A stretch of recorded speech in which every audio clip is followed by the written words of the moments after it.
Alright, happy Saturday again. Now, we've done the scatter method. We've done the linear method. Now we're doing the hexagonal method, which is like the in-between. The not so chaotic, but still a little chaotic, but still straight, and just it fits more. And I think this is the most favorited for most bling artists that I've seen, even when working on different patterns like a cow print or a zebra print or a leopard print. A lot of women that I see use the hexagon method because it has less gaps, it's still straight, neat looking, and the scatter method you use like different sizes and stuff. So this is kind of like the in-between. And you're gonna hear my daughter in the background for the first few clips because she has been enjoying watching me, but I will not show her, obviously. So, but I will show y'all. This is the first line. I think the last few videos have been really repetitive with showing you how I get it started, and there's a whole bunch of other videos on how to get it started. The last video is pretty much the exact same thing. You're just spacing out the rhinestones because not all your rhinestones are going to fit perfectly, so sometimes you gotta space it out just a little bit, but I think I've perfectly spaced this one out. It's like the rhinestones were kind of made for this cup, and I can't tell you what size of rhinestone that I made, but just know it's between a 16 and a 20. So in my guess, I would say this is like a 16 millimeter. So, but I'll be right back and I'll show y'all how to get the second row started. Okay, so I've been using the syringe. I really want to get the bottles with the smaller syringe, like the more precise syringe. But for now, we're dealing with this. We gotta move really quickly with it as it comes out because it comes out pretty thin, because this nozzle is actually for like E6000 type of glue. It's for really thick application glue.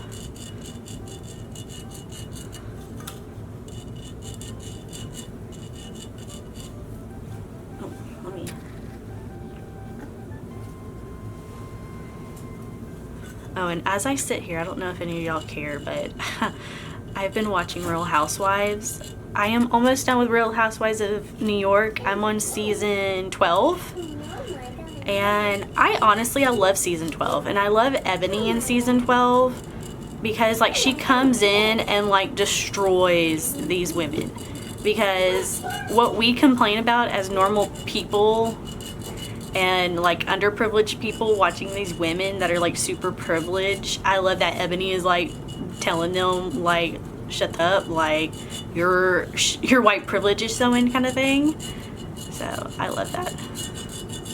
But I also love, crap, I already forgot her name, but she's my favorite. Leah. She is my favorite. I love Leah. I love her spunk.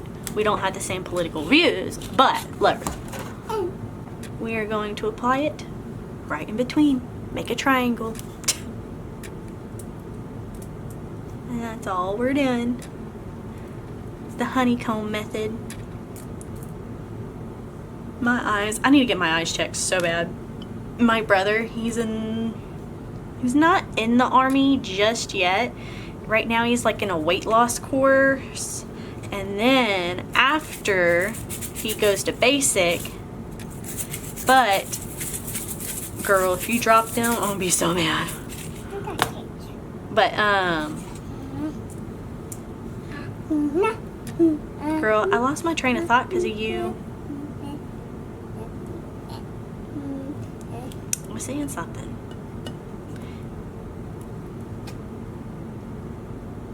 Oh, they made them get glasses, and my mom has glasses, both of my brothers have glasses, and I know I just need them. I know. Like, I have to have them. We're using a little bit of a smaller gem right here, just to kind of fill in, because we don't want too much of a gap. There's going to be a gap, but we don't need too much of a gap. Also, the ones that I keep, if you see me put some rhinestones aside, there are some rhinestones that are not technically apart. Like they're the same size, but they're not the same. Because it's like more of a disco ball type of rhinestone. And I'm working with more of a gem diamondy type of rhinestone. That's not a pin.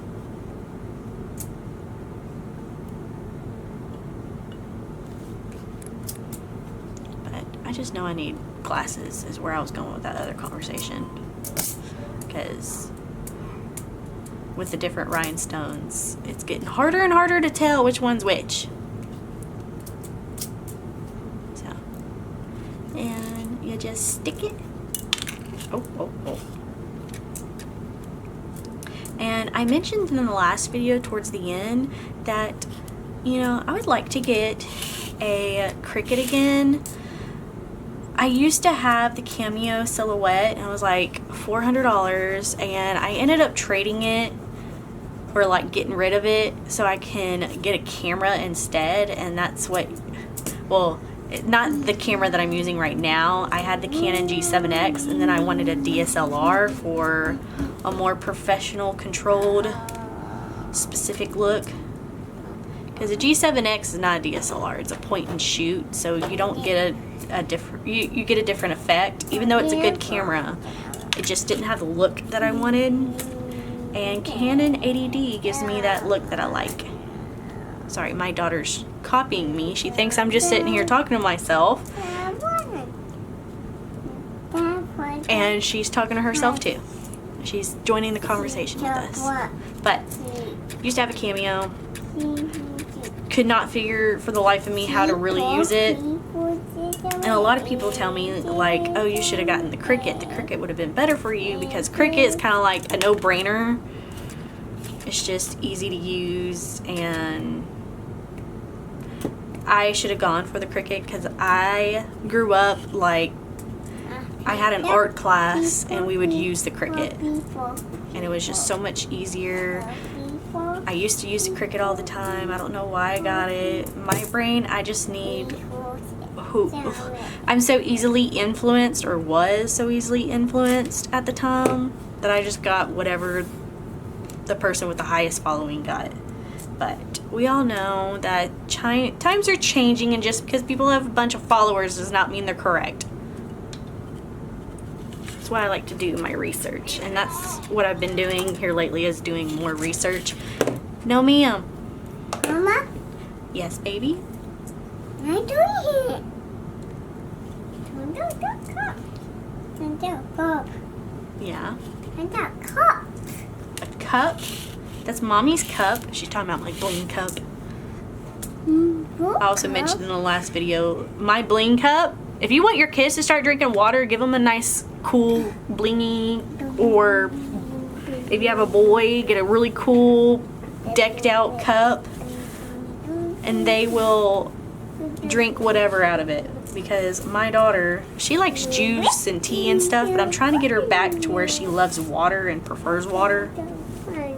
And she gets in her water mood where that's all she wants. But of course, you know, we all have our weak moments, and we all want our sugary, juicy stuff. But she has been drinking a ton of water out of my cup, and so have I.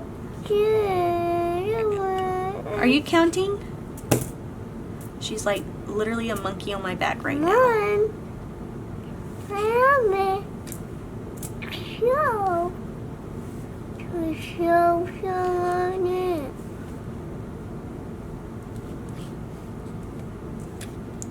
I would say this is easier. Girl, she has her chin on my shoulder and it hurts so bad. What are you doing?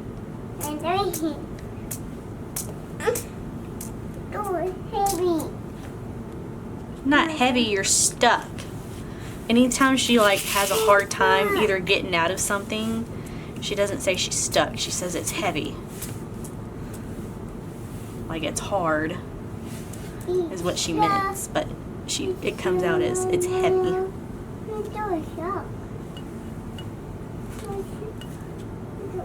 I think I also mentioned this in the last video, is You have to watch some of the spacing, like right here. It's not perfect. It's still like a triangular thing, but this is perfect. You're going to lose some stones as you go down, or you're going to have to fill it in with a smaller stone to decrease.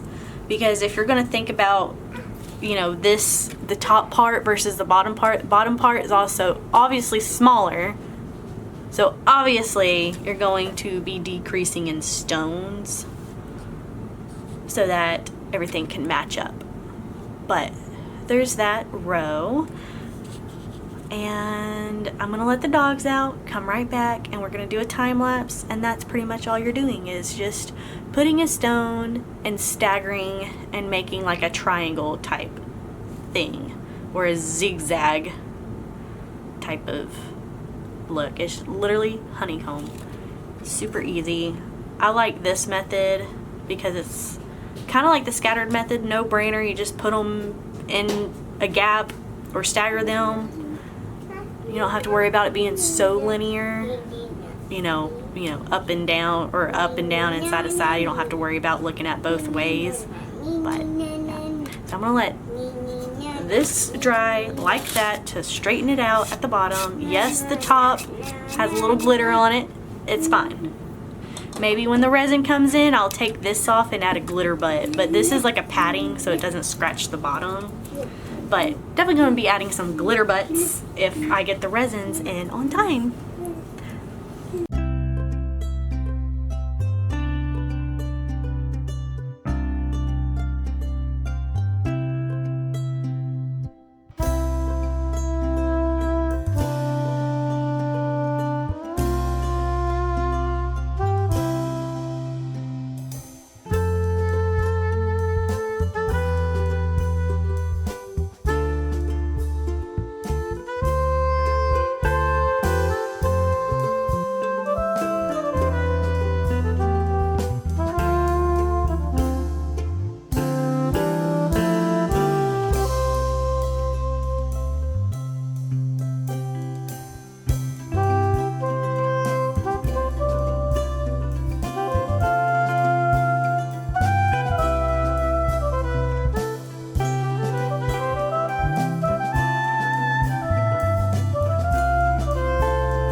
Okay, y'all don't know this because I'm trying to film as much as I can and do as much as I can in one day, but this is the second cup done in one day, and the second video done in one day. But that's what it's looking like with it all done. That's the honeycomb method. I like how that looks. It just looks so nice. I like it better than a linear. The linear looks a little bit too off, and this looks perfect. This looks like a sequenced cup though. But yeah, that's what it looks like, and I'll show y'all what it looks like fully dry and done once it's dry and done. Now the rest of the cups, I'm going to do different colors, different shapes, so next Saturday, that video will just be a time lapse of me just getting all the tumblers done. So there we have it. I love it. I love all of them. The glue's still drying, but again, I'll show y'all when it's fully done.